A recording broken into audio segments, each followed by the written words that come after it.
శ్రీ విష్ణు రూపాయ నమశివాయ. కార్తీక మాసం అయిన పక్క రోజు పోలి స్వర్గానికి వెళ్ళిద్ది అని ఒక అద్భుతమైన కథ చెప్తారు. ఆమె జ్ఞాపకంగానే అందరూ నీళ్లలో దీపాలు వదులుతారు. రోజు ఏమిటండి ఆ కథ అంటే, పూర్వం రజక కులంలో రాజమ్మ అని ఒక పెద్ద ఆమె ఉండేది.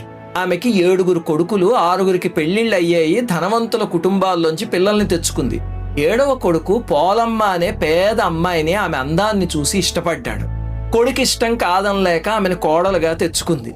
కానీ ఆ చిన్న కోడలు పేద కుటుంబంలోంచి వచ్చిందని అత్తగారికి తోడి కోడళ్ళకి చిన్న చూపు. పోలమ్మ అని పిలవకుండా పోలి పోలి అని ఎగతాళి చేసేవారు. ఇంటెడి పని ఆమె చేతే చేయించేవారు. ఇంట్లో వ్రతాలు ఉత్సవాలు ఏమైనా వచ్చాయనుకోండి, ఆమెను పిలవకుండా అతిథులకి చూపించకుండా అత్తగారు 6 కోడళ్లే పాల్గొనేవారు. పని మనిషి కన్నా హీనంగా చూసేవారు. కానీ ఆమె మాత్రం చిరునవ్వుతో అవన్నీ సహించేది. ఈ లోపల ఏమైంది, కార్తీక మాసం వచ్చింది. అత్తగారు 6 కోడళ్ళు ఏం చేశారు,